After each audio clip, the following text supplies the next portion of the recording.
आज all India Congress committee और हरियाणा प्रदेश Congress committee के आह्वान पर सभी जिला मुख्यालयों पर जो मनरेगा कानून है, जिसको कांग्रेस पार्टी की सोच के तहत संत शिरोमणि रविदास जी महाराज की वाणी थी, 600 साल पहले लिखा था, ऐसा चाहूं राज में जहाँ मिले सबन को अन्न, छोट बड़े सब सम बसे रैदास रहे प्रसन्न। इस वाणी के अंदर उन्होंने लिखा था कि एक ऐसा राज चाहता हूं मैं जहां पर सबको रोजगार मिले, सब कोई भी भूखे पेट न सोए, समान भाव से रहे।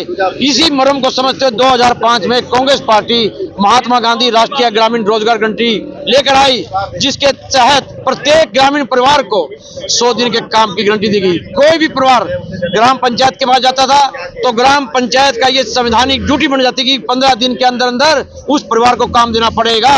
अगर काम नहीं दिया तो उस परिवार को रोजगार भत्ता मिलता था। उसमें 3 थी बातें हमारे कानून में, एक तो रोजगार की गारंटी, दूसरी मजदूरी की गारंटी और तीसरी जवाबदेही की गारंटी। अगर कोई काम नहीं देगा तो उसकी जवाबदेही फिक्स थी।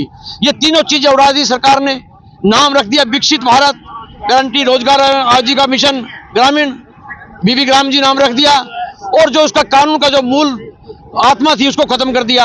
अब क्या है कि कब देना है काम, किसे देना है, कहां देना है और क्यों देना है, ये कौन डिसाइड करेगा? ये केंद्र सरकार डिसाइड करेगी। अब आप काम मांगने जाओगे तो 15 दिन के अंदर आपको काम नहीं मिलेगा। अब बीजेपी सरकार, केंद्र सरकार बताएगी। दूसरा, ये जो कानून है ये केंद्र सरकार ने डाल दिया स्टेट गवर्नमेंट के ऊपर। स्टेट गवर्नमेंट के ऊपर कानून डालने के लिए हमारे संविधान के अंदर एक ताकत है। संविधान का अनुच्छेद 258 कहता है कि अगर आपने प्रदेश सरकार से कुछ लेना है तो उनकी सहमति लेनी पड़ेगी। इन्होंने बिना किसी सहमति के 40% का अतिरिक्त बोझ डाल दिया।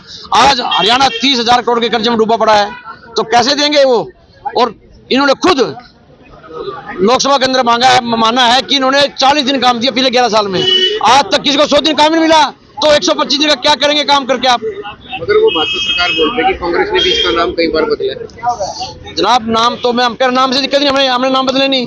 पढ़ लो जनाब, इसका नाम शुरू से राष्ट्रीय ग्रामीण रोजगार गारंटी योजना है, महात्मा गांधी के नाम पे शुरू की थी है, ठीक है ना जी? अरे मनरेगा वही तो है जनाब, महात्मा गांधी। अरे जनाब, राष्ट्रीय ग्रामीण रोजगार गारंटी योजना उसका नाम, समझ लो आप उसको, शॉर्ट में लोग बोलते हैं उसको। आज पूरे हरियाणा भर में प्रदर्शन है। हाँ जी, पूरे हरियाणा में जिला मुख्यालयों पर प्रदर्शन है। 11 बजे सभी साथी आ जाएंगे। 11 बजे हम धरना प्रदर्शन करेंगे और ज्ञापन सौंपेंगे। राष्ट्रपति के नाम ज्ञापन जाएगा उपायुक्त के माध्यम से। कमेटी के नेतृत्व में लघु सचिवालय के बाद मनरेगा बचाओ अभियान की प्रदर्शन किया जाएगा। जी, आज जिला कांग्रेस कमेटी के सभी पदाधिकारी पूरे करनाल के 5 विधानसभाओं से यहाँ पर पहुंचे हैं।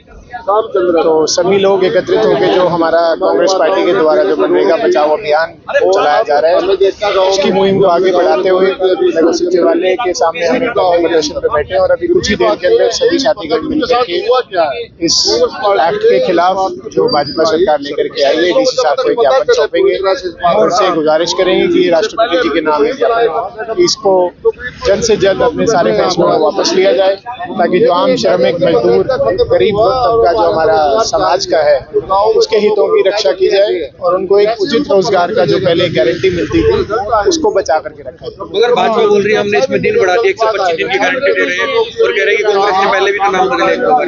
जी, इसको लेकर के दिन तो बढ़ा दिए, लेकिन उसके अंदर एक कंडीशनल है कि इतना बजट आएगा। उस बजट के अंदर जितने लोग अप्लाई करते हैं, मान लीजिए 1 करोड़ रुपए आया और उसके अंदर अगर 500 लोगों ने अप्लाई कर दिया तो उसके ऊपर ये मतलब नहीं है कि 500 लोगों को ये रोजगार देंगे। एक बजट के स्पेसिफिक इन्होंने इस चीज को कर दिया है और इसके लिए नेचुरली एक बात है कि जब आप होना ये चाहिए, मान लो एक एरिया की जरूरत ज्यादा है, वहाँ पे ज्यादा किसान अप्लाई करते हैं, क्या जो ज्यादा श्रमिक मजदूर हैं वो मनरेगा से जुड़ना चाहते हैं, लेकिन उसको ना करके इन्होंने एक बजट स्पेसिफिक एरिया स्पेसिफिक करके इस चीज को, ताकि इतना बजट एक एरिया को मिलेगा उससे एक मनरेगा के मजदूरों को उतने ही मजदूर वहाँ पे काम करेंगे। सौमिल संधू, वरिष्ठ उपाध्यक्ष हरियाणा प्रदेश युवा कांग्रेस।